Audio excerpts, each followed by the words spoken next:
Teacher mocks black student over her hair but regrets it. Minutes later. Jasmine Williams felt the weight of every stare as she walked into the classroom at Prestige Academy, the prestigious private school in New York City. It was her first, a day after transferring, and the uncomfortable silence that settled made her heart race. That's when Professor Margaret Stevens, known for her strict discipline, paused the roll call and fixed her eyes on Jasmine's natural curls. "This school has appearance standards, young lady. That hair isn't suitable for an institution like ours," she said loudly, sparking stifled laughter among the students. Jasmine, just 14, felt her face burn as she lowered her head, fighting back the tears threatening to fall.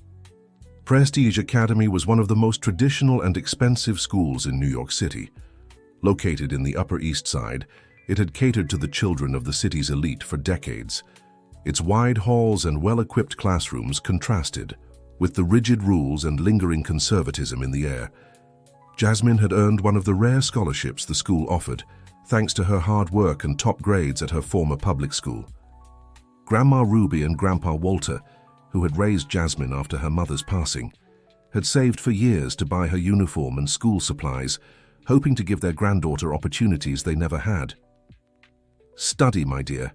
Education is the one thing no one can take from you," Grandma Ruby would say as she braided Jasmine's hair the night before. Professor Margaret had taught literature at the school for over 30 years. Tall, with blonde hair always impeccably pinned in a bun, she was known for her strictness and upholding the school's traditions. At 58, she came from an old New York family and carried rigid beliefs about discipline and appearance. "After class, I want to speak with you about the school's dress code," Margaret continued, staring straight at Jasmine, who sank deeper into her chair. At the back of the room, Madison, a blonde, blue-eyed girl who was the class leader, exchanged glances with her friends, stifling giggles. "Steel wool hair," she whispered to the girl beside her, loud enough for nearby students to hear. The only one who seemed bothered by the situation was Olivia, a brunette sitting near Jasmine. She shot Madison a disapproving look, but said nothing. The lesson continued, and Jasmine desperately tried to focus on the professor's words, but her mind was frozen in humiliation. Every minute felt like an eternity as she counted the seconds until the bell rang. Dear listener, if you're enjoying the story, don't forget to like and subscribe to the channel. It helps us newcomers a lot. Now back to the story. When the bell finally rang, Jasmine took a deep breath and approached the professor's desk as instructed. Her hands trembled as she clutched her notebook to her chest like a shield. "Professor, you wanted to speak with me?" she asked, her voice barely above a whisper. Margaret looked up from the papers she was organizing and studied Jasmine from head to toe. "Yes, as you should know, Prestige Academy has traditions and standards to uphold. Your hair doesn't meet the appearance guidelines we require of our students. I expect you to come tomorrow with it properly styled, tied up preferably." "But my hair is styled, Professor," Jasmine replied timidly, touching one of the small braids Grandma Ruby had carefully done. "My grandmother braided it last night." "That isn't styled by this institution's standards," Margaret cut in sharply. "If you want to fit in here, you'll have to adapt. Are we clear?" Jasmine swallowed hard and nodded, unable to argue. When she left the classroom, she noticed Madison and her friends were waiting in the hallway, watching the scene with sly smiles. "Now Steel Wool will have to do something about that hair," Madison teased, sparking laughter from her friends. Jasmine walked past them with her head down and hurried to the bathroom. She locked herself in a stall and let the tears fall silently. Her dream of attending a prestigious school was turning into a nightmare on the very first day. Outside, Olivia, who had witnessed everything, hesitated for a moment before lightly knocking on the stall door. "Hey, are you okay in there?" she asked with genuine concern. "I'm fine," Jasmine replied, trying to hide her crying. "I just need a minute." "Don't pay any attention to Madison and the others. They treat every new person badly. And don't mind Margaret either. She's like that with everyone." "Thanks," Jasmine answered, still not opening the door. "My name's Olivia. If you need anything, just let me know, okay? My mom works in the cafeteria, Mrs. Loretta. She's really nice. If you need something, you can talk to her too." Jasmine took a deep breath, wiped her tears, and finally opened the door. Olivia stood there with a kind smile. "I'm Jasmine," she said, attempting to return the smile, though not very successfully. "Your hair is beautiful, you know," Olivia remarked. "My cousin has hair like yours. She does amazing styles with it." That simple phrase was like a balm to Jasmine. It was the first positive thing anyone had said since she stepped foot in that school. The two girls left the bathroom together, but had to part ways to go to their respective classes since Olivia was in a different grade. The rest of the day was hard for Jasmine. During lunch, no one approached her except Olivia, who introduced her to her mother, Mrs. Loretta. Loretta Jenkins had worked in the school cafeteria for 15 years. A middle-aged black woman, she knew the halls and the stories of that institution well. When she first saw Jasmine, something in the girl's sad eyes and the way she shrank into herself reminded Loretta of herself many years ago. "So you're the new scholarship student, huh?" Loretta asked with a warm smile as she poured Jasmine some juice. "Welcome, sweetheart. If you need anything, I'm here." "Thank you, Mrs. Loretta," Jasmine replied, feeling a little more welcome. "Mom, Mrs. Stevens picked on Jasmine's hair," Olivia shared.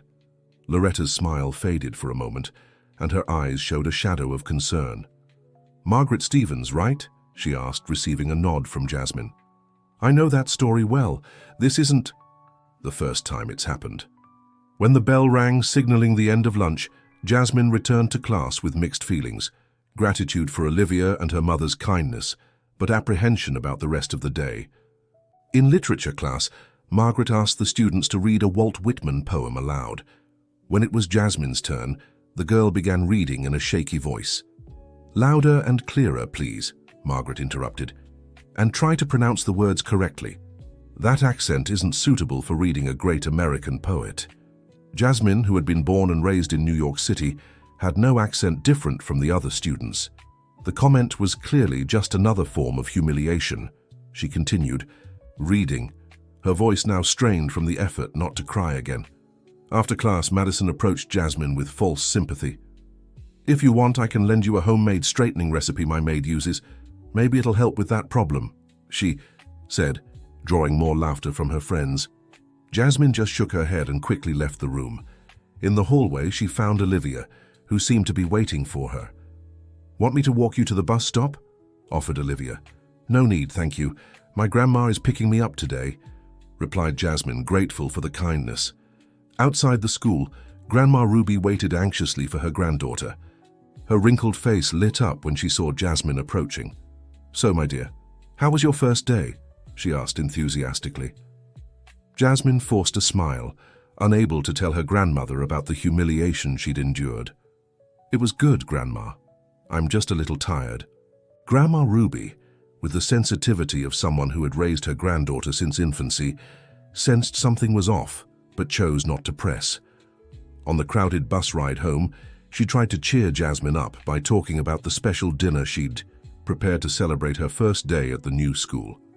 At home, a small apartment in the South Bronx neighborhood on the outskirts of New York City, Grandpa Walter was also eager for news.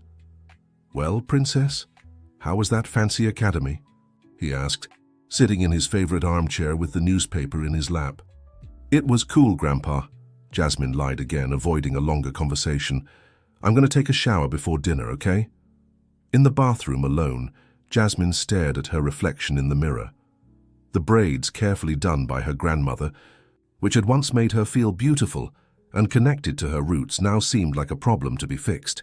With trembling hands, she began undoing them one by one as silent tears streamed down her face. After dinner, Jasmine shut herself in her room, saying she needed to organize her things for the next day. In truth, she spent hours online searching for ways to straighten her hair or styles that might be acceptable by the school standards. She fell asleep late, her heart heavy and her mind full of worries. The next morning, she woke up earlier than usual. In the bathroom, she tried pulling her hair into a tight bun, using gel and countless pins to keep everything in place. The result was uncomfortable and unnatural, but maybe it would be enough to avoid drawing Mrs. Stevens' attention. Grandma Ruby frowned when she saw her granddaughter's hair pinned up like that. "What happened to your braids, sweetheart?" she asked while serving breakfast. "I thought this would be more practical for school, Grandma," Jasmine replied, avoiding her grandmother's gaze. Grandma Ruby studied her carefully. At 67, she'd been through many hardships in life and recognized the signs when something was wrong. "Jasmine, you know you can tell me anything, right?" she said, sitting beside her. "Did something happen at school yesterday?" Jasmine hesitated. She didn't want to worry her grandparents, who had worked so hard to give her this opportunity. Besides, she knew how proud they were of their history and roots. "It was nothing, Grandma. It's just—" She took a deep breath, searching for a convincing lie. "I thought it'd be better for gym class." Grandma Ruby didn't seem convinced, but chose not to push further. "All right, sweetheart, but remember what I always say. Our hair is our crown. Never forget that." Jasmine nodded, a lump forming in her throat. Her grandmother's words echoed in her mind, painfully contrasting with Mrs. Stevens' remarks. When she arrived at school, Jasmine kept her head down, trying to go unnoticed. In the classroom, Mrs. Stevens gave her an appraising look, but said nothing about her hair, much to the girl's relief. During recess, Jasmine tried to stay alone in a corner of the yard, but Olivia soon found her. "Hey, what happened to your hair?" she asked, sitting beside Jasmine. "I thought it'd be better to pin it up. You know, because of Mrs. Stevens." Olivia shook her head, visibly upset. "That's not right, Jasmine. She shouldn't be picking on your hair." "It's easier for me to adapt than to cause trouble," replied Jasmine, resigned. "I don't want to disappoint my grandparents. They worked so hard for me to be here. Come with me for a minute. I want to introduce you properly to my mum. I think she can help." Jasmine followed Olivia to the cafeteria, where Mrs. Loretta was organizing some food. When she saw the girls, she smiled and motioned for them to come closer. "Mrs. Loretta." "Jasmine tied her hair up because of Mrs. Stevens," Olivia explained. Loretta's face saddened as she looked at Jasmine's tightly pulled back hair. "Sit here for a bit, sweetheart," she invited, pointing to a stool behind the counter. "I have a story to tell you." As she prepared snacks, Loretta began speaking softly. "When I was about your age, I went through something similar. I was the only black girl in my class, and my teacher kept picking on my hair. Back then, I had no one to stand up for me, so I ended up straightening it. It took me years to realize the harm it did, not just to my hair, but to my soul."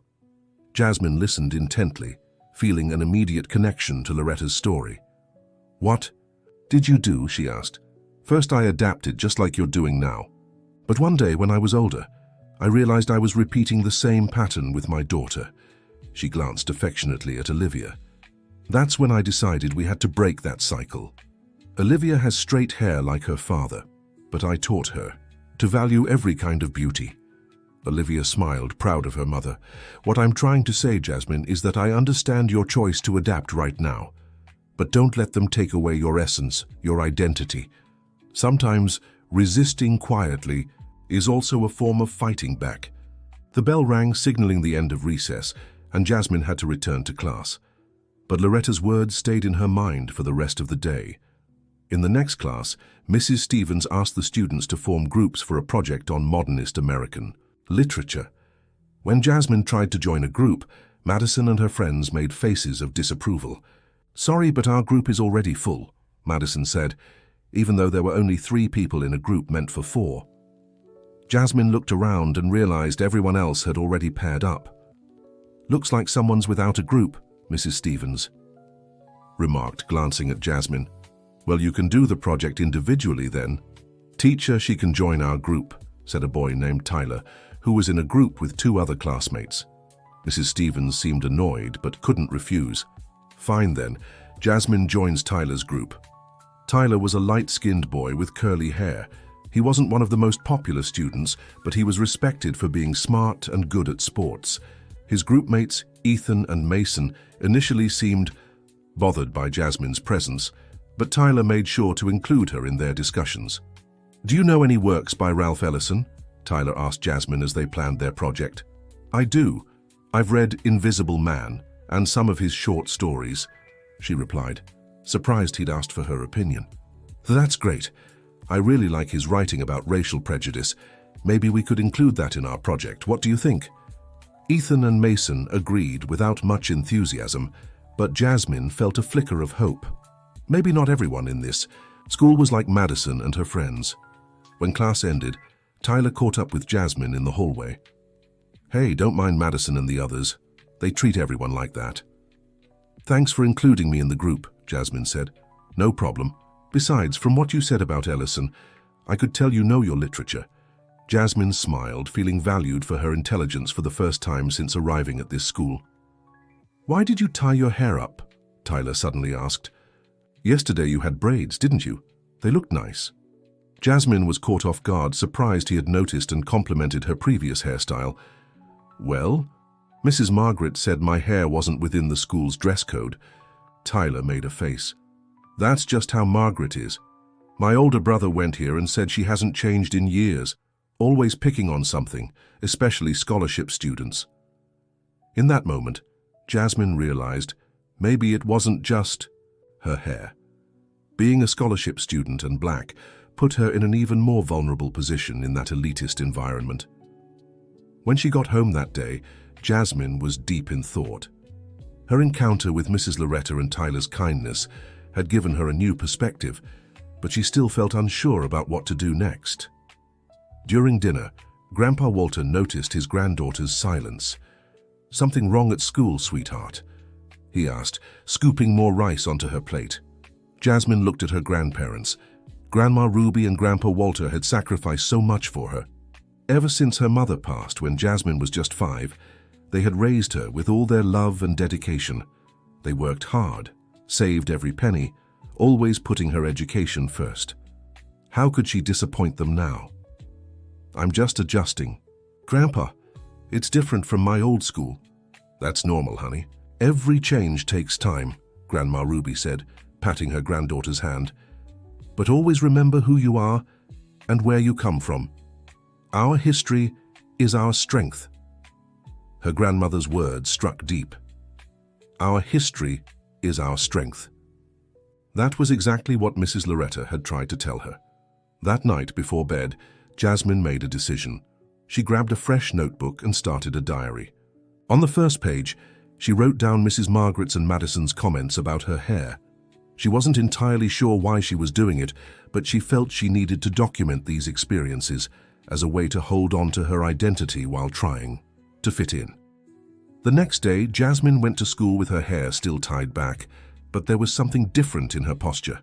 Instead of keeping her head down, she walked taller, her gaze more determined. The diary in her backpack seemed to give her a new sense of purpose. In literature class, Mrs. Margaret was particularly demanding.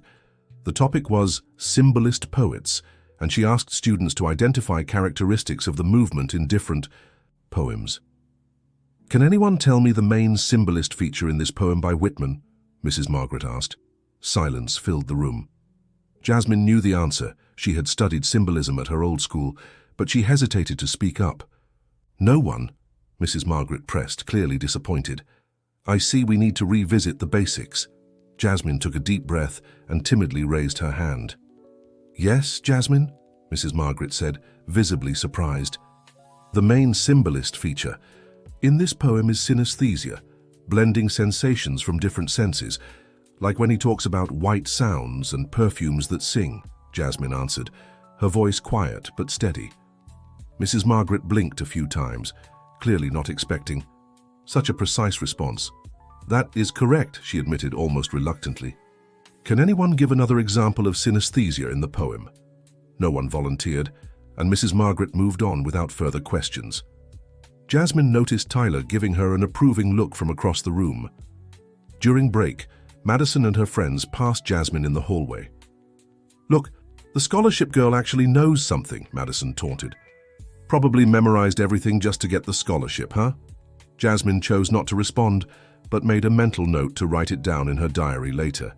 She was starting to notice a pattern in the comments. It wasn't just about her hair, but about her presence as a scholarship student, as if she didn't deserve to be there. In the cafeteria, she ran into Mrs. Loretta, who smiled when she saw her. "How are you today, dear?" she asked, offering her a juice. "A little better," replied Jasmine. "I started keeping a diary, writing down the things that happen." "That's very good, Jasmine," Loretta approved. "Writing helps us organize our thoughts, and not internalize the hurtful things people say. Do you think things will ever change? Jasmine asked, looking around at the groups of students, mostly white and upper class, who dominated the courtyard. They have to change, dear, and people like you who make it into spaces like this are part of that change, even when you don't realize it. Jasmine smiled, feeling a little stronger.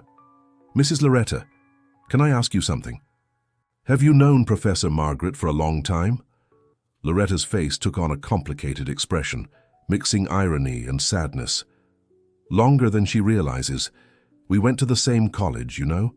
I was there on a scholarship for black students. And she was different back then. Different how? Jasmine asked, intrigued. That's a story for another day, Loretta replied, noticing the cafeteria supervisor approaching. I need to get back to work now, but we'll talk more, I promise. Dear listener, if you're enjoying the story, don't forget to like and, especially, subscribe to the channel. It really helps those of us just starting out. Now back to the story. In the next history class, the topic was the abolition of slavery in the United States. The teacher, a younger man named Richard, had a different approach than Professor Margaret. He encouraged debates and pushed students to question the official version of historical events. Can anyone tell me why Eleanor Roosevelt is called the Great Emancipator? The teacher asked. Because she signed the Emancipation Proclamation and freed the slaves, Madison answered promptly. That's the traditional version, yes, the teacher confirmed. But was it really like that? Was abolition an act of royal kindness, or were there other factors at play? Jasmine felt the urge to speak up. At her old school, she'd done a project on the abolitionist movement and the real black heroes who fought for freedom. May I say something, Professor? Jasmine asked, raising her hand. Of course, Jasmine, what do you think? Abolition wasn't just the result of Eleanor Roosevelt's signature, but decades of struggle and resistance by black communities like the Maroon Societies and organized movements led by Frederick Douglass, W.E.B. Du Bois, and other black abolitionists who usually don't appear in textbooks, Jasmine explained, growing more confident as she spoke. Professor Richard smiled, visibly pleased with her contribution. Excellent point, Jasmine. That's exactly what we should discuss when studying history. Whose voices are amplified and whose are silenced in the official narrative. Jasmine felt valued and noticed some classmates looking at her differently, maybe with new respect. Tyler in particular seemed impressed. After class, Professor Richard approached Jasmine. I really enjoyed your participation today, Jasmine. I can see you know a lot about the subject. If you're interested, I'm organizing a historical debate club on Wednesdays after school. It'd be great to have you. Thank you, Professor. I'll think about it, Jasmine replied, genuinely happy about the invitation. As she left the classroom, Madison and her friends stopped her in the hallway. So the scholarship girl is now Professor Richard's favorite, Madison taunted, blocking Jasmine's path. Wasn't it enough to hog Professor Margaret's attention with that weird hair of yours? Let me pass, please, asked Jasmine, trying to stay calm. Or what? You gonna call your friends from the plantation? One of Madison's friends sneered, drawing laughter from the group. Jasmine felt her face burn with anger and shame. She wanted to respond, to defend herself, but the words stuck in her throat. You got nothing better to do, Tyler's voice came from behind them. He stood in the hallway with Ethan, watching the scene with disapproval. We were just talking, Madison replied with fake innocence. Right, Jasmine? Didn't sound like talking, Tyler shot back. Sounded more like one of those bullying cases the administration's been cracking down on. Madison rolled her eyes but took a step back. Come on, girls. We've got better things to do, she said, walking away with her group. Jasmine exhaled, in relief but also felt confused. Why was Tyler standing up for her? You okay? He asked, stepping closer. I'm fine, thanks, Jasmine replied. You didn't have to step in. Yeah, I did. Madison crosses the line sometimes. Don't let her get to you, all right? What you said in class about black abolitionists was really cool. Never thought about it like that. Before Jasmine could respond, Ethan called Tyler to basketball practice and he left with a wave. At the end of the day, as Jasmine packed her books in her locker, she noticed Mrs. Stevens watching her from across the hallway. There was something odd in her gaze, a mix of irritation and curiosity. For a moment, their eyes met, and Jasmine got the sense the teacher wanted to say something. But Mrs. Stevens just straightened her stiff posture and walked away. At home, Jasmine continued her ritual of writing in her journal. She recorded the incident with Madison, Tyler's unexpected defense, and her participation in history class. Rereading her past entries, she began to realize that despite the challenges, she was slowly finding her place at that school. Maybe she didn't have to give up who she was to be accepted, like she'd first thought. The next morning, Jasmine made a decision. Instead of pulling her hair into a tight bun, she chose a middle ground, 2 cornrows, a style that kept her hair neat but still expressed her identity. Grandma Ruby noticed the change immediately. "Good to see you embracing your hair again, sweetheart," she commented while serving breakfast. "Those braids look beautiful." Jasmine smiled, feeling more confident. "Grandma, remember that cornbread cake recipe you make? Could you teach me? I want to bring a piece to someone at school." "Of course, dear. We can make it together this weekend." "Who's it for?" "For Mrs. Loretta, Olivia's mum. She works in the cafeteria and has been really kind to me." Grandma Ruby smiled, happy to see her granddaughter forming positive connections at the new school. When Jasmine arrived at Prestige Academy that day, she noticed a few curious glances at her new hairstyle, but walked in with determination. In class, she anxiously waited for Mrs. Stevens's reaction. When Mrs. Stevens entered, her eyes immediately landed on Jasmine and her braids. For a moment, Jasmine expected another reprimand, but the teacher just pressed her lips together and started the lesson without comment. During roll call, however, Mrs. Stevens paused at Jasmine's name. "I see you've chosen to ignore my guidance." "On the school's dress code," she remarked coldly. "No, ma'am," Jasmine answered, gathering courage. "I just chose a hairstyle that keeps my hair neat like you asked." Mrs. Stevens seemed surprised by the direct response. "We'll see what the administration thinks of that," she retorted, before continuing the roll call. Beside Jasmine, a classmate, named Emma, whispered, "I like your hair. How do you do those braids?" Jasmine looked at Emma, surprised. It was the first time someone in class, besides Tyler, had spoken to her in a friendly way. "My grandma taught me. It's not hard, I can show." "You one day if you want," Jasmine offered. "So that would be cool," Emma replied with a shy smile. After class, as promised, Margaret took Jasmine to the administration office. The coordinator, a middle-aged woman named Jennifer Thompson, listened to the teacher's complaint about Jasmine's hair not following the school's standards. "But what exactly is the problem with her hair, Miss Stevens?" the coordinator asked after examining Jasmine. "The braids are well done. Her hair is neat. I don't see anything against the rules." "The rules say hair should be tied up, preferably in a ponytail or bun," Margaret insisted. "For straight hair, yes," the coordinator replied, "but we know curly and coily hair has different needs. Braids are a perfectly acceptable style."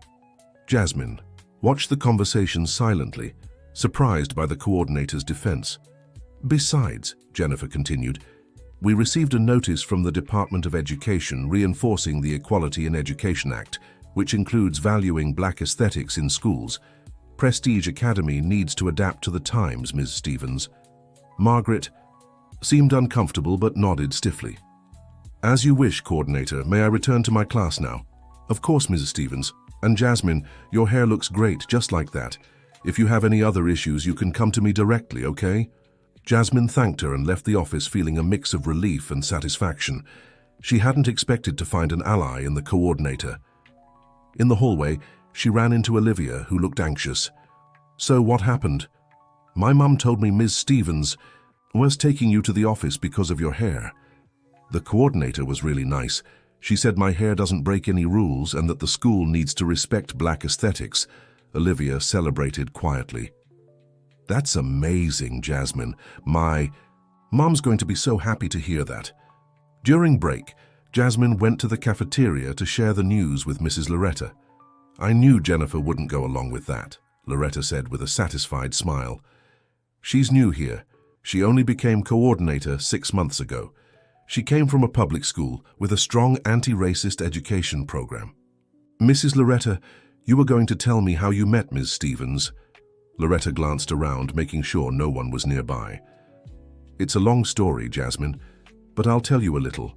Margaret and I studied together at Columbia University's literature program over 30 years ago. Can you believe back then she was a completely different person? She was part of student movements, fought for social causes, even wore her natural coily hair. Miss Stevens? Jasmine couldn't imagine it. Yes, her. We were even friends in a way. I got into the university through the first affirmative action program for black students, and she defended me from a lot of racist comments. But something changed in her over the years. When I ran into her here at the school 15 years ago, she was already this rigid person with such traditional standards. What do you think happened to her? Jasmine asked, genuinely curious. I'm not sure. I heard rumors about serious family problems, but we never talked about it. She pretends she doesn't know me, that we never studied together. And I respect that. Everyone has their own battles. Jasmine grew thoughtful. It was hard to reconcile the image of the idealistic young woman Loretta described with the strict, prejudiced teacher she knew. Why are you telling me this? Jasmine asked. Because sometimes the people who hurt us the most are the ones who are hurting the most inside. I'm not excusing her behavior, not at all. What she's doing is wrong and harmful, but perhaps understanding that she wasn't always like this might help you handle the situation differently. Jasmine nodded, absorbing this new perspective. And also, Loretta continued, so you know that people can change for worse or for better. The Margaret of today isn't the same as 30 years ago, and the Jasmine of tomorrow doesn't have to be the one who shrinks back and hides who she is. Those words deeply moved Jasmine. She thanked Mrs. Loretta and returned to the classroom, with much to think about. In the following weeks, Jasmine's life at Prestige Academy began to find balance. She kept her braids, ignoring the occasional disapproving looks from Professor Margaret. She started participating more in class, especially in history with Professor Richard, and began attending the debate club on Wednesdays. Tyler and his group fully included her in the literature project, discovering Jasmine had a special talent for text analysis. Emma also grew closer, and the two began talking more, finding shared interests like music and TV shows. Madison and her friends still made snide remarks occasionally, but less frequently, especially after learning that Principal Jennifer had supported Jasmine regarding her hair. At home, Jasmine finally told her grandparents about the problems she'd faced during her first days at school. "Why didn't you tell us sooner, sweetheart?" asked Grandma Ruby, visibly upset. "I didn't want to worry you, Grandma. You've already done so much for me." "Jasmine," Grandpa Walter said seriously, "never hide something like this from us. We're here to support you in everything. If that school isn't treating you right, we'll find another solution." "It's better now, Grandpa. Really. I've made some friends and the principal backed me up. Even so, I'm calling that school first thing tomorrow," Grandma Ruby insisted. "It's unacceptable for a teacher to treat a student that way over their hair." "Grandma, please," Jasmine pleaded. "Let me try to handle this my way. If it gets worse, I promise I'll tell you right away." After some reluctance, her grandparents agreed to trust Jasmine's judgment, but made it clear they were ready to step in if needed. At school, the relationship between Jasmine and Professor Margaret remained tense, but something was subtly shifting. After her talk with Mrs. Loretta, Jasmine began observing Margaret with new eyes, trying to see traces of the idealistic young woman she'd once been. One afternoon, during a lesson on the writer Maya Angelou, Jasmine noticed something different in Margaret's tone. There was genuine emotion when she spoke about how Maya, a black woman, a paper collector and slum resident, had managed to document her reality in diaries that later became the book I Know Why the Caged Bird Sings. "Has anyone read this work?" Margaret asked. Jasmine, who knew the book well, raised her hand. "Yes, Professor. My grandma has a copy at home. It's a powerful account of life in the Canandaigua slum in the 1950s and shows how literature can be a form of resistance." Margaret looked at Jasmine with an expression she couldn't decipher. "Very well observed, Jasmine. Literature as resistance is indeed a central theme in Maya Angelou's work," Margaret agreed, to everyone's surprise, including Jasmine's. It was the first time the professor had explicitly approved of her comment. After class, when everyone had left, Jasmine was finishing packing her things when Margaret approached. "Jasmine, may I speak with you for a moment?" she asked, her tone less authoritative than usual. Jasmine nodded, apprehensive. "Your comment about Maya Angelou was very insightful. You seem to have a deep understanding of the work. I'm organizing a special project on American women writers for next month's literary fair, and I'd like to know if you'd be interested in participating, perhaps with a presentation on Maya." Jasmine was genuinely surprised by the invitation. Yes, ma'am, I'd be very interested," she replied, trying to hide her shock. "Wonderful. We can discuss this further next week then," said Margaret, returning to her usual formal tone. "You may go now." Jasmine left the room confused, but with a strange sense of satisfaction. It was a small step, but a meaningful one. In the hallway, she found Olivia, who was waiting to leave together, as they'd agreed. "You won't believe what just happened," said Jasmine, telling her about Margaret's invitation. "Wow, that's amazing," Olivia exclaimed. "Do you think she's starting to change?" "I don't know. It was just a moment, and then she went back to her usual formal self. But it was different." The next day during break, Jasmine was talking with Olivia and Emma when Madison and her friends approached. "Hey, scholarship kid, did you buy your dress for the winter ball yet?" Madison asked with fake kindness. "Oh right, you probably can't afford one, huh? Leave her alone, Madison," Emma defended. "I'm just asking," Madison shot back with a smirk. "By the way, I heard Jasmine is Margaret's new favorite, chosen for the special literary fair project. How do you manage that, huh?" "Bribery? Knock it off, Madison," Olivia cut in. "Everyone knows Jasmine is smart and deserves to be in this project." "Everyone knows?" Madison laughed. "Really? I heard her grades aren't that great. Maybe she's getting special treatment for being, you know, different." Jasmine felt her face flush with anger. "My grades are the result of my hard work, Madison. No one hands me anything for free. In fact, I have to work twice as hard as you to prove my worth here." "Oh, and here comes the victim speech," Madison mocked. "So predictable." Just then, Tyler walked up, along with Ethan and Mason. "What's the problem here?" he asked, looking from Madison to Jasmine. "Nothing," Madison replied, turning to leave. "Just having a friendly chat with the scholarship kid about the winter ball." "Since when are you friends with Jasmine?"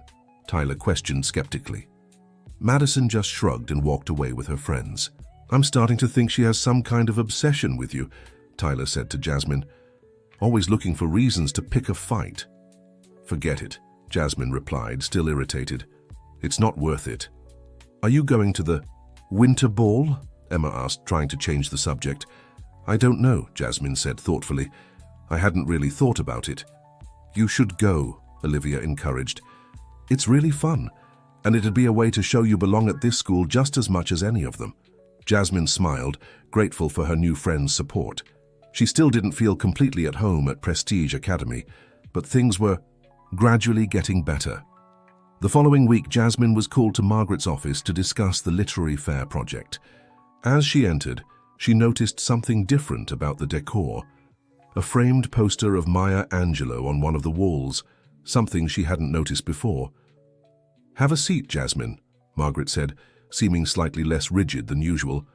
"I thought you could work with I Know Why the Caged Bird Sings, focusing on writing as a form of resistance, as you mentioned in class." "Yes, ma'am, I think that's a great idea," Jasmine agreed, still adjusting to this new treatment. "I can lend you some books I have on the topic if you'd like to deepen your research," offered Margaret, pointing to a shelf full of books behind her desk. "That would be very helpful, thank you."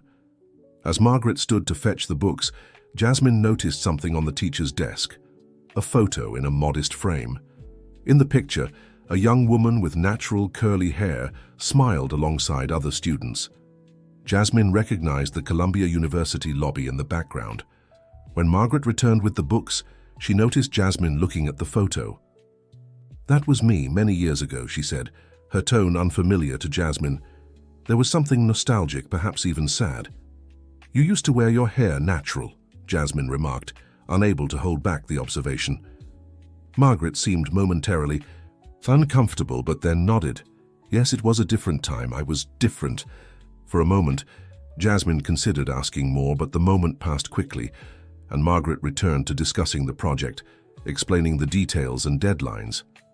Leaving the classroom, Jasmine was confused. The teacher who had humiliated Her curly hair had once worn her own hair the same way. What could have happened to change someone so much? In the days that followed, while researching for her project on Maya Angelou, Jasmine began noticing other small shifts in Margaret's behavior. During class, the teacher called on her more often, without the disdain that had once been obvious. On one occasion, she even praised one of Jasmine's answers, making Olivia roll her eyes dramatically. At home, Jasmine continued updating her journal, but now the entries had a different tone. They weren't just records of aggressions and microaggressions, but also reflections on the complexities of human relationships and the potential for change. One afternoon after class, Jasmine was in the library researching for her project when she saw Professor Margaret talking with Principal Jennifer. She couldn't hear what they were saying, but she noticed the principal seemed to be confronting Margaret about something, and the teacher appeared defensive. Curious, Jasmine discreetly moved closer, pretending to look for a book on a nearby shelf. "We need to update our methods and values, Margaret," Jennifer said firmly. "We're not in the 90s anymore. Society has evolved, and our school needs to keep up." "Tradition and discipline are important values, Jennifer," Margaret countered. "We can't just abandon them for what's trendy." "It's not about trends, and you know that. It's about respecting diversity and the individuality of students. You more than anyone should understand that." Margaret visibly tensed at the comment. "What do you mean by more than anyone?" Jennifer lowered her voice, but Jasmine could still hear. "Loretta told me about the two of you, Margaret, about who you were in college, your causes, your ideals. What happened to that young woman?" Margaret looked pale. "People change, Jennifer, and some lessons are learned the hard way. Be that as it may, I need you to reconsider your approach with the students, especially Jasmine. She's a brilliant student and deserves respect." Margaret stiffly nodded and walked away, clearly unsettled. As she passed near where Jasmine stood, she paused briefly, as if sensing her presence, but continued without a word. Jasmine remained between the shelves, reflecting on what she had heard. She was increasingly intrigued by Margaret's past and what could have caused such a radical change in her personality. In the cafeteria, Jasmine sought out Mrs. Loretta for answers. "Mrs. Loretta, I heard Principal Jennifer talking to Professor Margaret about her past, about how she used to be different. Can you tell me more?" Loretta glanced around, making sure they were alone. "Margaret was one of the leaders of the student movement, you know. She fought for quotas for Black and Indigenous students, organized debates about diversity at the university.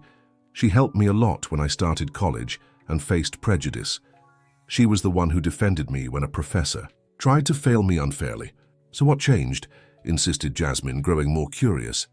Loretta hesitated. "I'm not sure I should tell you this, Jasmine. These are personal matters from her life." "I understand, but it's hard to reconcile that image with the person who humiliated me on the first day of class." Loretta sighed. "What I know is that Margaret had a daughter while still in college. The girl looked a lot like you, Jasmine. Curly hair, dark skin, smart, determined. The father was a Black man, a university professor. They didn't stay together, but they raised their daughter with love and mutual respect." "And what happened?" asked Jasmine, absorbed by the story. "The girl endured terrible racism at the school she attended, which ironically was a lot like Prestige Academy. Margaret fought against it, reported the teachers, argued with the administration, but nothing changed, and her daughter suffered more and more. Until one day." Loretta paused as if weighing whether to continue. "One day?" Jasmine urged. "There was a serious incident. The girl was physically attacked at school because of her hair. Margaret sued the school but lost. Soon after, her daughter fell into a deep depression and tried to, well, she almost left us. She was hospitalized for weeks. When she came home, she wasn't the same anymore and insisted on changing her appearance completely. She straightened. Her hair began denying her roots. Jasmine was shocked. And Margaret? Something inside her broke Jasmine. She gave up the fight, maybe out of fear, maybe disillusionment. She left the student movement, cut ties with all of us. Years later, when I saw her here at the academy, she was unrecognizable. Straightened hair, formal clothes, completely different values. She pretended not to know me, and I respected that. Where's her daughter now? From what I know, she lives abroad in England. They haven't spoken in years. That's why I said sometimes the people who hurt us the most are the ones most hurt inside. What Margaret did to you was wrong, inexcusable. But maybe, in some strange way, she was trying to protect you from what happened to her daughter, making you adapt instead of resist. Jasmine fell silent, processing everything she'd heard. Margaret's story with her daughter was tragic, but it didn't justify her behavior. Thank you for telling me, Mrs. Loretta. This explains a lot, but it doesn't change the fact that what she did was wrong. Of course not, dear. And you were very brave to hold on to your identity, even under pressure. I'm proud of you.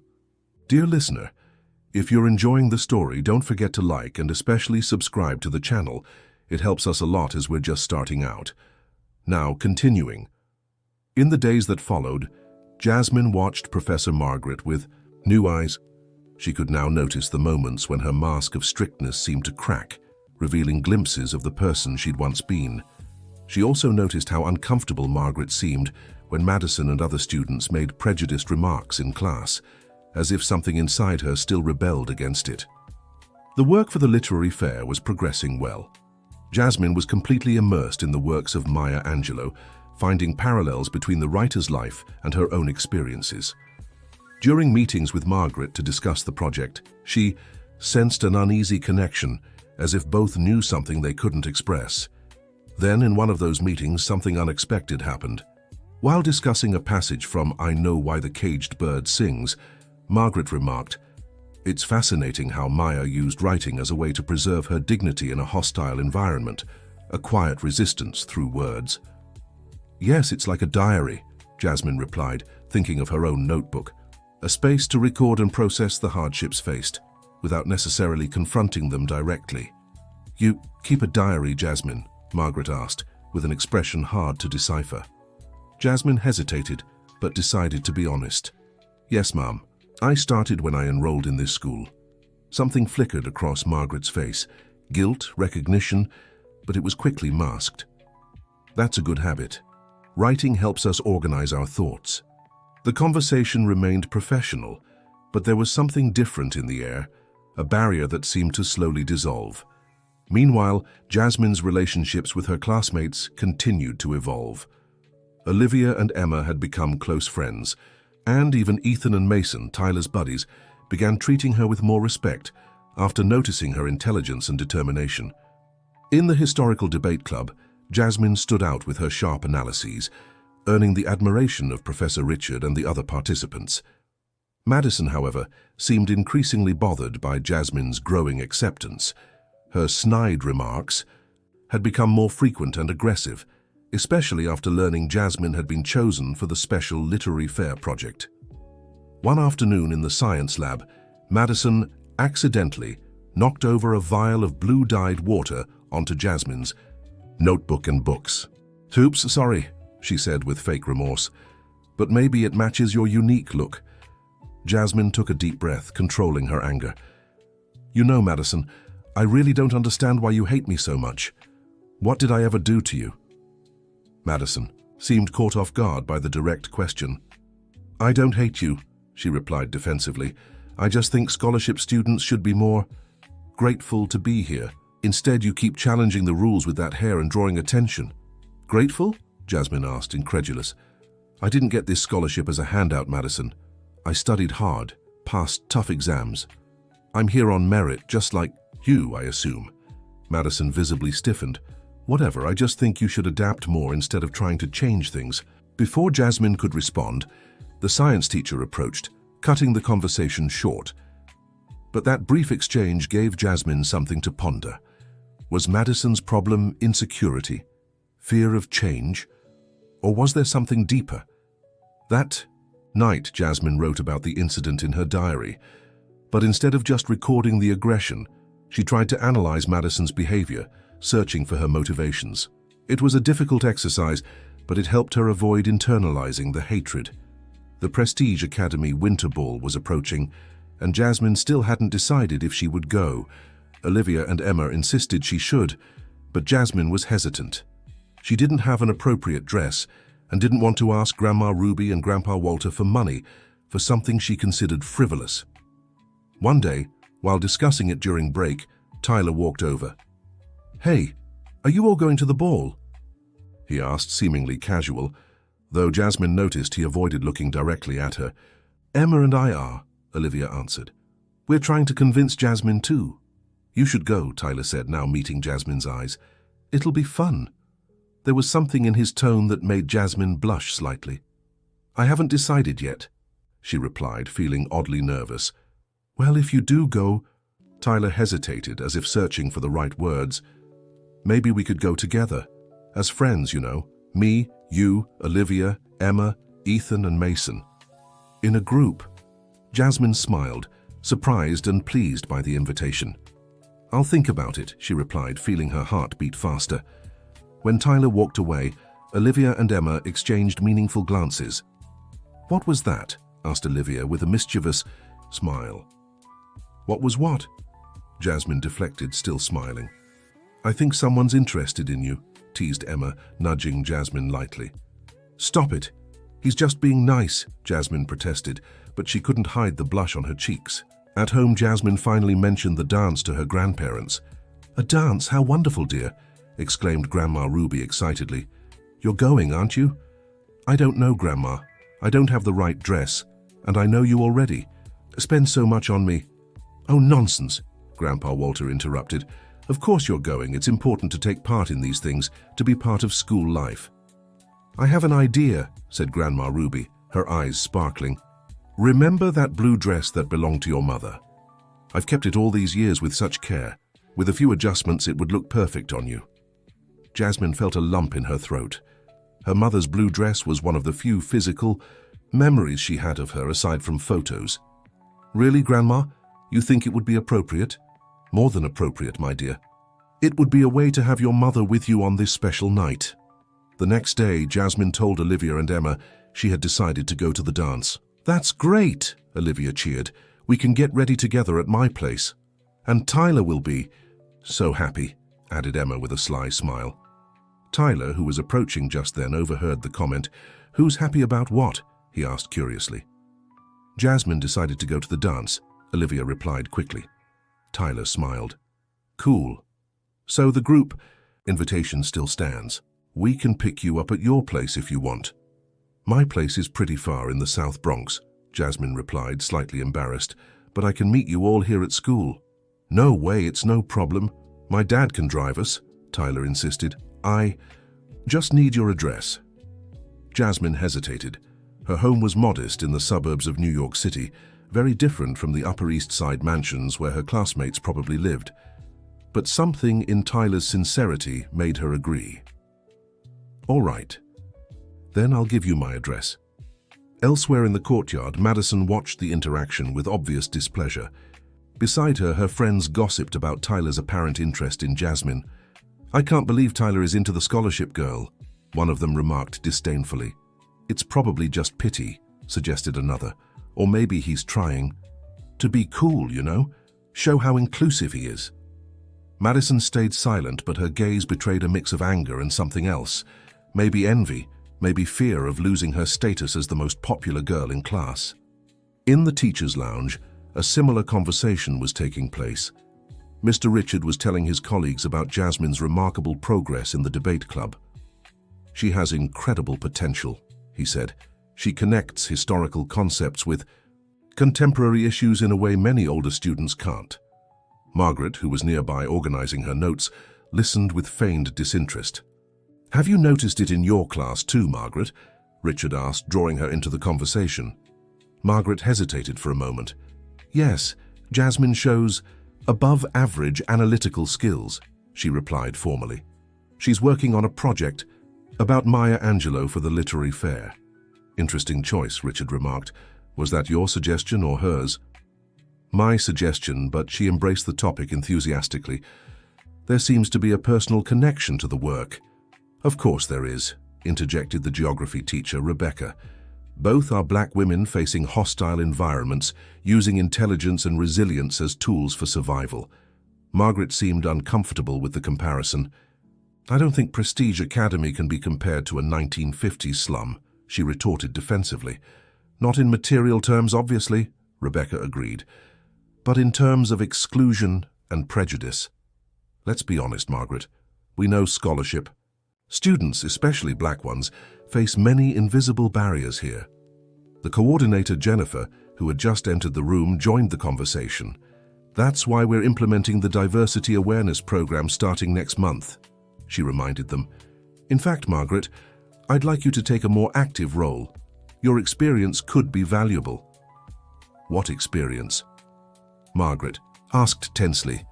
Your academic background, your knowledge of African American literature, Jennifer replied diplomatically, but with a look that suggested something more. Margaret muttered an excuse and left the room, visibly upset. In the hallway, she walked quickly to her office and closed the door. Sitting at her desk, she looked at a photo from her college days, at the young woman with curly hair and a confident smile she once was. The conversation in the teacher's lounge had stirred something deep inside her, something she'd tried to ignore for years. Opening her desk drawer, Margaret took out another photo, more recent, of a young woman with impeccably straightened hair and a distant expression. Her daughter, Kimberly, now 28, living in London. They hadn't spoken in nearly 3 years, since their last phone argument, when Kimberly had accused her of becoming exactly the kind of person she used to fight against. You gave up, Mom, Kimberly had said. You'd rather join the oppressors than keep fighting them. The words still stung, especially because Margaret knew there was truth in them. At some point, after the trauma Kimberly endured in her teens, Margaret had made a choice. Instead of continuing to fight the system, she decided to teach her daughter how to adapt to it. She straightened her own hair, silenced her activism, adopted the values and behaviors of the dominant class, all in the hope of protecting Kimberly, of showing her how to survive in a hostile world. But the result was the opposite. Kimberly, as she grew up and understood what had happened, completely rejected this approach. She went back to wearing her natural hair, immersed herself in studies of black identity, and ultimately decided she could no longer tolerate what she saw as her mother's surrender. She left for England to pursue a master's in cultural studies, and since then, their relationship had deteriorated to near silence. And now Margaret saw in Jasmine something that haunted her, the spirit of resistance she herself had abandoned, the courage she'd lacked to remain who she was. At first, this angered her deeply, leading her to try to tame Jasmine as she'd tried to tame her own daughter. But little by little, the girl's determination was awakening something dormant within her. Margaret put away the photo of Kimberly and picked up her phone. She hesitated for a moment, then typed a message. Hi, Kimberly. I know it's been a while, but I'd like to know how you're doing. I've been thinking about you a lot. There's a student here who reminds me of you at her age. I'm trying to do things differently this time. If you'd like to talk, I'm here. I miss you, Mom. She sent the message without much hope of a reply. She was trying to do things differently with Jasmine, but maybe it was too late to fix things with Kimberly. Still, she felt a small relief for taking the first step. The next day, preparations for the winter ball were in full swing. The theme was Starry Night, and the gym was being decorated with lights and elements evoking the night sky. During literature class, Margaret announced the projects to be presented at the literary fair, including Jasmine's on Maya Angelou. When she mentioned Jasmine's name, her tone was respectful, without the disdain that had once characterized their interactions. I expect meaningful contributions from all of you, Margaret concluded. American literature is rich and diverse, and this is the moment to explore voices that don't always receive proper attention in the traditional curriculum. Madison, sitting at the back of the room, raised her hand. Ms. Stevens, why are we focusing so much on alternative authors? Shouldn't we study more classics like Ralph Ellison and Nathaniel Hawthorne? Ralph Ellison was black, Madison, Margaret replied, to everyone's surprise, including Jasmine's, though many textbooks still portray him as white. And yes, we have and will continue to study the classics, but it's important to broaden our repertoire to include diverse voices. Madison seemed irritated by the response, but didn't argue back. After class, Jasmine overheard her complaining to her friends. Now even Margaret is on this politically correct bandwagon. What's happening to this school? Must be the new coordinator's influence, one friend suggested. My dad said she came from a public school with all those inclusion and diversity programs. This won't work, Madison declared.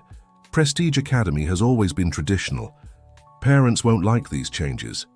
Jasmine, who was packing her books nearby, couldn't help but hear the conversation. She realized the issue was bigger than personal pettiness.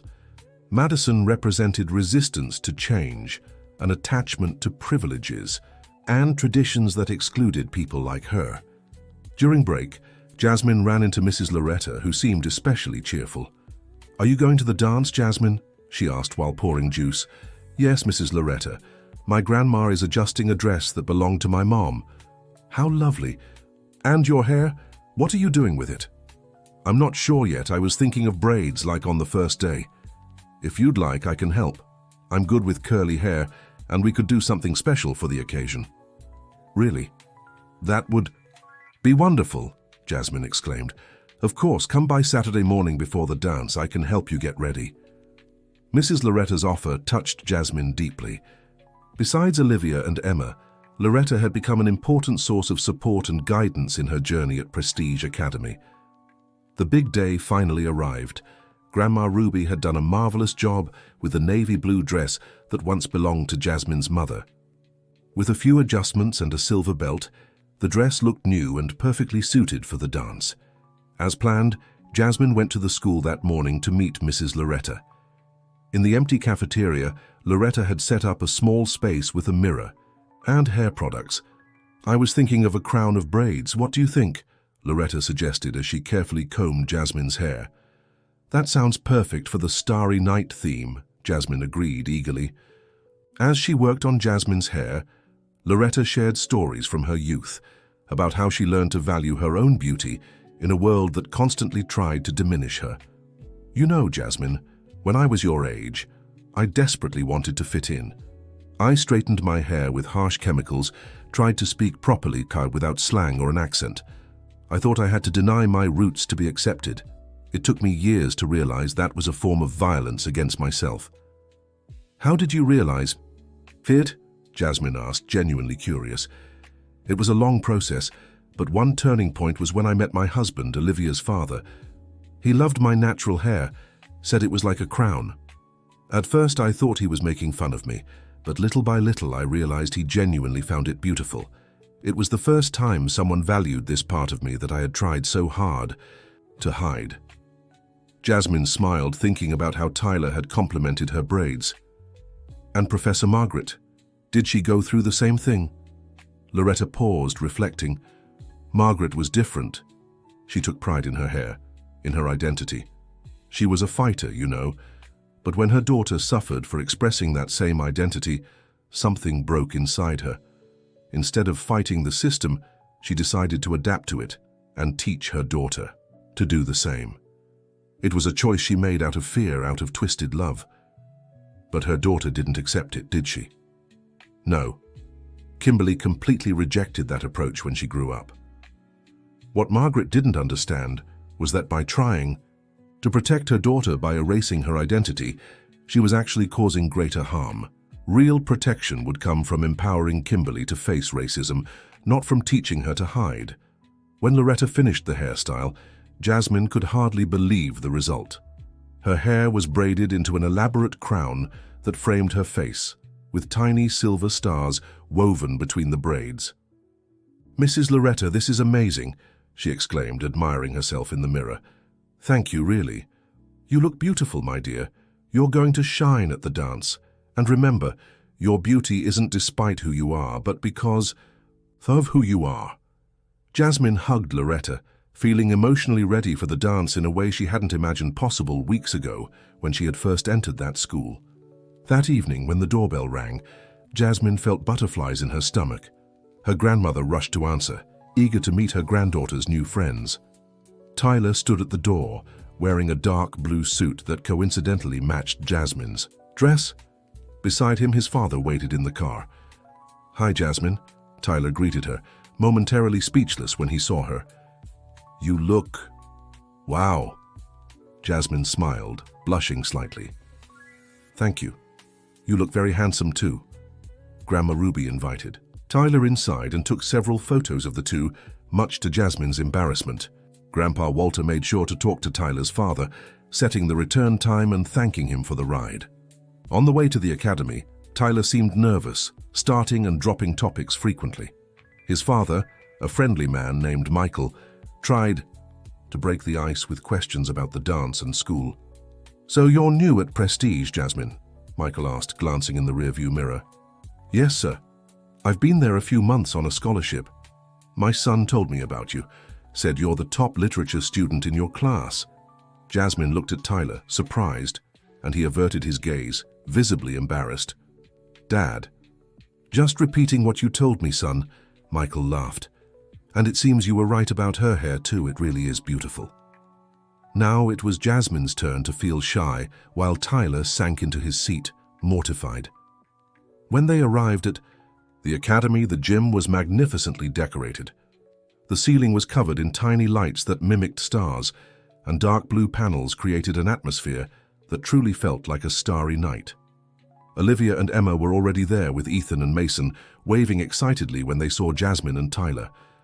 "Jasmine, you look stunning," Olivia exclaimed, hugging her friend. "This hairstyle is incredible. Your mom did it, right?" "Yes, she did. She's so talented." The night went smoothly.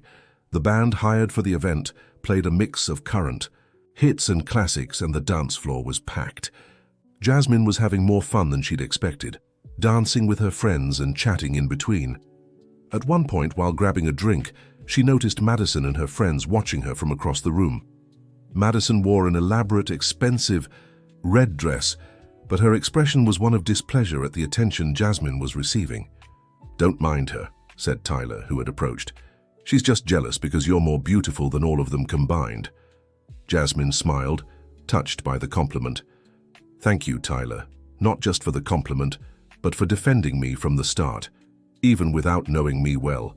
My father always taught me to recognize and confront injustice," he replied seriously.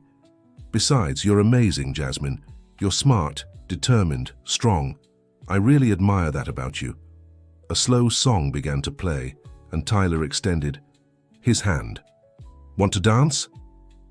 Jasmine nodded, feeling her heart race. On the dance floor, as they moved slowly to the music, Jasmine realized that in just a few weeks, her life had completely changed. From an insecure, intimidated student, she was becoming someone who accepted herself and was accepted for who she truly was. Across the room, Mrs. Margaret, who was supervising the dance along with other teachers, watched Jasmine dancing with Tyler. There was something in her gaze, a mix of nostalgia and regret, perhaps. Beside her, the coordinator, Jennifer, remarked, "She's blossomed, hasn't she?" Despite the obstacles, Margaret nodded slightly. "She's strong. Stronger than—" Margaret stopped, as if she'd said too much. "Stronger than your daughter?" Jennifer finished gently. "Or stronger than you were?" Margaret didn't answer, but her silence spoke volumes. "There's still time to make things right, Margaret," Jennifer continued, "with your daughter and with Jasmine, and most importantly, with yourself." Just then, Margaret's phone vibrated in her purse. It was a message from Kimberly. After days of no response, her daughter had finally written, "Hi, Mom. I was surprised by your message. I miss you too. Maybe we can video chat next weekend. I'd like to hear about this student who reminds you of me. Love, Kimberly." Margaret felt tears forming in her eyes but quickly held them back. This wasn't the time or place, but for the first time in a long while, she felt a small spark of hope that maybe, just maybe, she could mend what had been broken. The night wore on, and the dance was coming to an end. The band played the final song and students were directed to prepare to leave. Jasmine was putting on her coat when Madison approached, looking oddly nervous. "Jasmine, can I talk to you for a minute?" she asked without her usual tone of disdain. Jasmine glanced at Tyler, who shrugged, equally confused. "Okay," Jasmine agreed, following Madison to a quieter corner. "Look, I know I've been awful to you since you arrived," Madison began, avoiding direct eye contact. "I have. No excuses, but I wanted to apologize. Jasmine was stunned. Of all the things she expected to hear from Madison, an apology was the last. "What changed?" she asked, still wary. Madison hesitated, as if wrestling with herself. "I overheard you and the cafeteria lady talking the other day about Mrs. Margaret's daughter. It wasn't on purpose. I was passing by and—" She paused, taking a deep breath. "What happened to her? The bullying, the depression?" It made me think. I don't want to be that kind of person, you know. I don't want to be part of something like that. Jasmine didn't know what to say. Madison's confession seemed genuine, but years of aggressive behavior couldn't be erased with a few words. "I appreciate your apology, Madison, truly, but it'll take time to build trust." "I know," Madison agreed, seeming relieved that Jasmine hadn't outright rejected her apology. "I just wanted you to know that I'm trying to be better." When Madison walked away, Tyler approached, curious. What did she want? "Believe it or not, to apologize," replied Jasmine, still processing the conversation. "Seriously? Madison?" Tyler seemed skeptical. "Wow, I guess the world really is changing." Jasmine smiled, thinking about how small acts of resistance, like keeping her braids, could create waves of transformation around her. In the car on the way home, she reflected on everything that had happened since she started at Prestige Academy. The initial humiliations, the support from Olivia and Mrs. Loretta, her friendship with Tyler and Emma, the complexities of Professor Margaret, and now even an apology from Madison. It was a journey that had only just begun, but it was already full of lessons. On Monday after the dance, Jasmine arrived at school with her braids styled more simply than the elaborate crown from the dance, but still embracing her natural look. At the entrance, she found Professor Margaret, who seemed to be waiting for her. "Good morning, Jasmine," Margaret greeted, her tone different from usual, less formal, more human. "Good morning, Professor," Jasmine replied, slightly confused by the approach. "I wanted to talk to you about your project for the literary fair. I've been thinking maybe we could expand it a bit, include other contemporary Black American writers alongside Maya Angelou. What do you think?" "That would be amazing, Professor," Jasmine answered, genuinely excited. "I've been researching Audre Lorde and Toni Morrison too." "Excellent choices," Margaret approved with a small smile. "Can we talk more after class? I have some books you might find interesting." "Of course, Professor, thank you." As Margaret walked away, Jasmine noticed something different about her hair. A small section at the nape of her neck seemed less straightened, as if she was letting her natural roots grow. It was a subtle change, almost imperceptible, but it was there. In the hallway, Olivia waited with a smile. "My mum told me Professor Margaret got a message from her daughter on the night of the dance," she said excitedly. "It sounds like they're going to try to reconnect." "That's incredible," Jasmine replied, genuinely happy for the professor. "Despite everything. You know what my mom said, that you were the catalyst. That your courage to stay true to yourself, even under pressure, made Margaret question her own choices." Jasmine thought about this as they walked to class. She had never imagined that her simple resistance could have such a deep impact on other people's lives. When she entered the classroom, she sensed something had shifted in the atmosphere. The looks she received were no longer ones of discomfort or disdain. Some classmates greeted her with smiles, including people who had once pretended she didn't exist. Madison, sitting in her usual spot, gave a small nod when their eyes met. It wasn't friendship, not yet, but it was a start. Tyler had saved her a seat beside him. Jasmine smiled and sat down, feeling more and more at ease in a space that had once seemed so hostile. Professor Margaret entered the room, and to everyone's surprise, her first words were different from usual. "Good morning, class. Before we begin, I'd like to make an announcement. The administration has approved a special project to run alongside the literary fair. It will be an event about identity and representation in American literature, and I'd like to invite interested students to participate." Her eyes met Jasmine's for a brief moment, and there was something there that hadn't been before. An acknowledgement, maybe even respect. In the weeks that followed, Jasmine immersed herself deeply in the literary fair project. Her research on Maya Angelou and other Black American writers had gained breadth and depth. now with the genuinely invested guidance of Professor Margaret. Their meetings, once tense and formal, had transformed into stimulating conversations about literature, identity and resistance. During one of these sessions, Margaret shared something unexpected. "You know, Jasmine, when I was about your age, I also wore my hair natural," she said almost casually as they reviewed some notes. Jasmine looked at her, surprised by the confidence. "Mrs. Loretta told me a little about that," Jasmine replied cautiously. Margaret nodded, neither surprised nor bothered. "Loretta has a good memory. We were different back then. I was different." She paused, as if carefully choosing her words. "What I mean, Jasmine, is I'm sorry for how I treated you on your first day. It was unforgivable." Jasmine was completely stunned. She had never expected a direct apology from Professor Margaret. Thank you, Professor," was all she managed to say. "I'm not asking for your forgiveness," Margaret continued with raw honesty, "just acknowledging my mistake. Sometimes we lose so much of ourselves along the way that we become what we once fought against." Something in those last words struck Jasmine deeply. It was sad, yet revealing of a truth that went beyond her personal experience with the professor. "What matters is we can always find our way back, right?" Jasmine suggested with wisdom beyond her years. Margaret looked at her with a mix of surprise and admiration. "Yes, I suppose so. I'm trying, at least," she replied. And for the first time, Jasmine saw a genuine smile on the professor's face.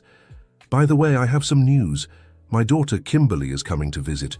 It's been years since we've seen each other in person." "That's wonderful, Professor," Jasmine exclaimed, sincerely happy for her. "She'll arrive just in time for the literary fair. In fact, she suggested participating in a panel about Black literature and identity. She became a university professor in England, specializing in the subject." The spark in Margaret's eyes, as she spoke of her daughter, was something Jasmine had never imagined seeing. It was as if a mask was slowly slipping away, revealing the person behind the rigid facade. At home, Jasmine shared the news with her grandparents over dinner. "I never thought Professor Margaret would apologize," Grandma Ruby remarked, impressed. "Your grandfather always says people can change, but I admit I had my doubts in this case." "Everyone can change, my dear," Grandpa Walter said with a serene smile. "Sometimes they just need a little nudge in the right direction. Or someone to remind them of who they really are," Grandma Ruby added, looking proudly at her granddaughter. "Your strength and authenticity did that, Jasmine. No confrontations, no fights, just by being yourself." Jasmine reflected on this as she helped her grandmother wash the dishes. She hadn't planned to be an agent of change at Prestige Academy. She had just tried to survive without losing herself, and somehow that was creating ripples of transformation around her. The days passed quickly, and the literary fair drew nearer. At school, the dynamics among the students continued to evolve. Madison, keeping her promise to do better, had completely stopped making hurtful comments. She hadn't become friends with Jasmine, but a kind of mutual respect had formed between them. One surprising day, Madison even asked Jasmine for help with her final literature assignment. "I heard you understand Virginia Woolf well," she said, with an almost imperceptible hesitation in her voice. "I'm struggling with Mrs. Dalloway." "Of course I can help you," Jasmine replied, still surprised by the request. "It's actually one of my favorite books." "Thank you," murmured Madison, then added, "You know, my mother adored Virginia. She was a literature teacher before—" Madison didn't finish the sentence, but Jasmine understood. There was a story there, perhaps a loss, something that helped explain, though not justify, Madison's behavior. "I have some notes on the book. I can share them with you after class," Jasmine offered. Meanwhile, her relationship with Tyler continued to blossom. After the dance, he had officially asked to go steady with her, with all the nervousness and sweetness typical of a teenage first love. Jasmine, equally nervous and delighted, had accepted. Now, they were often seen together during breaks, chatting excitedly about books, music, and dreams for the future. Tyler's family had welcomed her warmly into their home, a comfortable apartment in Greenwich Village. Michael, Tyler's father, was a university sociology professor, and his mother, Jennifer, worked as an editor at a major publishing house. They treated Jasmine with respect and genuine interest, making her feel at home. In return, Tyler had already visited Jasmine's house a few times to study or simply spend time with her and her grandparents. Grandpa Walter had taken to the boy almost immediately, finding in him a partner for checkers and conversations about football. Grandma Ruby, more reserved at first, soon grew fond of Tyler's manners and the respect he showed. The big week of the literary fair had finally arrived. The academy was buzzing with final preparations. Panels, booths, and lecture spaces were set up in the courtyard and auditorium. Posters announced the schedule, which included the highly anticipated panel on literature and Black identity, featuring a special guest appearance by Dr. Kimberly Stevens, a visiting professor from Oxford University. On opening day, Jasmine was nervous. Her booth on Maya Angelou was impeccable, with photos, excerpts from her works, and carefully organized contextual information. She had spent days preparing everything, with help from Tyler, Olivia, and Emma, and guidance from Professor Margaret. "It looks perfect, Jasmine," Tyler assured her, adjusting one last poster. "You're going to kill it." "I'm nervous about the talk," Jasmine confessed. "What if I forget everything I prepared?" "Impossible. You know this topic inside out. Besides, I'll be in the front row, cheering you on." The fair was officially opened by the Academy's principal, followed by a brief speech from coordinator Jennifer about the importance of literature as a tool for social transformation. The audience, made up of students, teachers, parents, and outside guests, created a vibrant and diverse atmosphere. Jasmine's booth drew a lot of attention. Her presentation was passionate and knowledgeable, captivating even those who knew little about Maya Angelou. Several teachers stopped to praise her work, and even some parents made a point of talking to her about her research. "My congratulations, Jasmine," Coordinator Jennifer said after watching part of her presentation. "You've perfectly captured the essence of Maya's work and its contemporary relevance."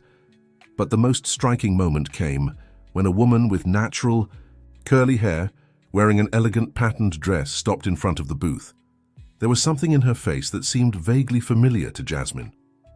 "Exceptional work," the woman remarked with a slight French accent in her English. "The way you connected Maya's work to contemporary issues of race and class is very sophisticated." "Thank you," Jasmine replied, flattered. "I'm Kimberly Stevens," the woman introduced herself. "I'll be speaking on the panel about literature and Black identity later. I'd love for you to be there." Jasmine's eyes widened. She was Professor Margaret's daughter. The resemblance was subtle, but it was there, especially in the eyes. "It would be an honor, Dr. Stevens," replied Jasmine, still surprised.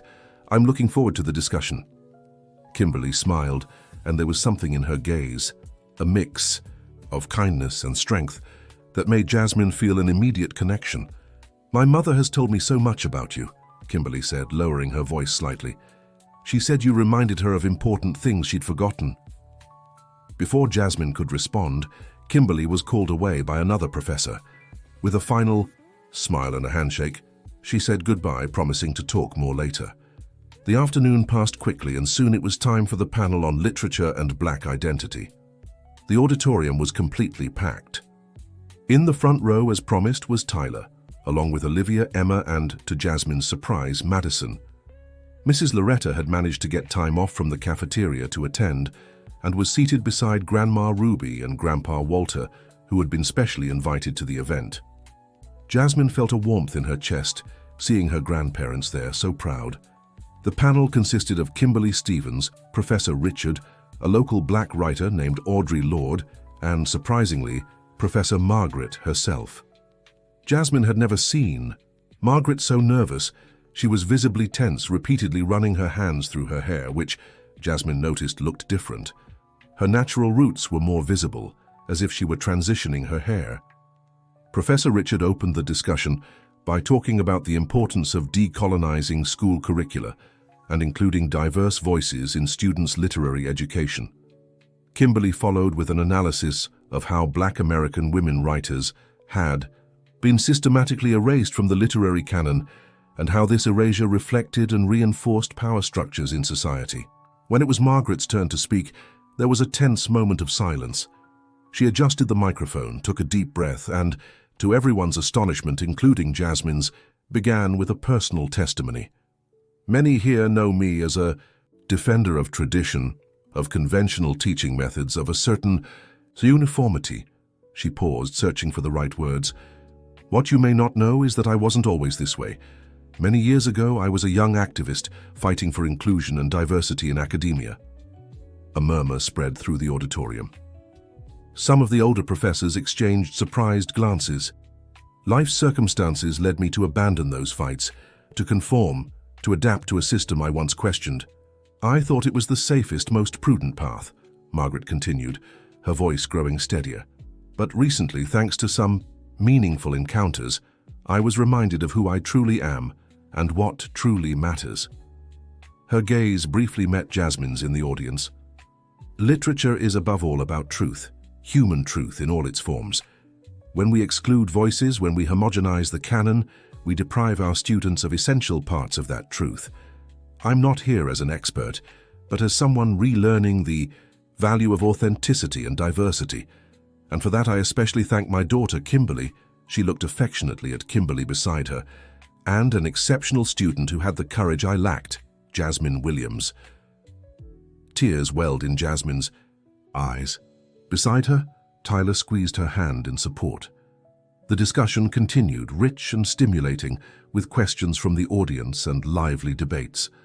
At the end, Professor Richard invited Jasmine to share her thoughts on Maya Angelou, giving her an unexpected place at the table. Despite her initial nerves, Jasmine spoke with passion and knowledge, impressing everyone with her maturity and depth. When the event ended, there was a small reception in the courtyard. Jasmine was surrounded by her grandparents, her friends, and a few people who wanted to talk about her presentation when Kimberly and Margaret approached. "Jasmine, I'd like to formally introduce you to my daughter, Kimberly," said Margaret, her voice brimming with pride. "We've already had the pleasure of meeting at the booth," Kimberly smiled, "but it's good to see you again. Your speech was remarkable." "Thank you," Jasmine replied, still overwhelmed by everything that had happened. It was an honor to be part of it. "Actually," Kimberly continued, "I'm putting together an anthology about young Black American women writers for publication in England, translated into English. I'd love to invite you to submit an essay if you're interested." Jasmine was stunned. "Me? But I've never published anything." "Everyone starts somewhere," Kimberly smiled, "and from what I saw today, you have so much to say." Jasmine's grandparents were beaming. Grandma Ruby couldn't hold back her tears of pride, and Grandpa Walter grinned from ear to ear. At that moment, looking around, Jasmine realized just how far she'd come since that terrifying first day at Prestige Academy. Her curly hair, once a source of humiliation, was now admired. Her voice, once silenced, was now heard and valued. And most importantly, she had stayed true to herself, resisting the pressure to conform to others' expectations. But what amazed her most was realizing that her quiet resistance had sparked change not just in her own life, but in the lives of those around her. Margaret had reconnected with her daughter and rediscovered her true identity. Madison had begun, questioning her own prejudices. The entire school seemed to be transforming, becoming more welcoming to diversity. And it had all started with one simple act of courage, keeping her braids, keeping her identity, keeping her essence. "What are you thinking about?" asked Tyler, noticing her distant gaze. "About how small acts of resistance can create big changes," Jasmine replied, smiling, "and how sometimes we just need to be ourselves, unafraid, to inspire others to do the same." Tyler smiled and kissed her cheek tenderly. "You've definitely inspired me, Jasmine Williams, and I think you've inspired a lot of people here." As the sun set on the horizon, casting golden shadows over Prestige Academy's courtyard, Jasmine looked around once more, at her grandparents, chatting animatedly with Tyler's parents, at Olivia and Emma taking photos, at Mrs. Loretta proudly embracing her daughter, at Margaret and Kimberly laughing together like they hadn't in years, at Professor Richard enthusiastically discussing, with some students, and even at Madison watching from a distance with a thoughtful expression. At that moment, Jasmine understood her journey was only just beginning. There was so much more to learn, to achieve, to change. But one thing was certain: She would never again doubt the power of being unapologetically herself. End of story, dear. Listener, your opinion matters. Was Jasmine's hair her strength or her weakness? Tell us in the comments and leave your like. For more heartwarming and life-changing stories, subscribe to the channel. Your presence inspires us.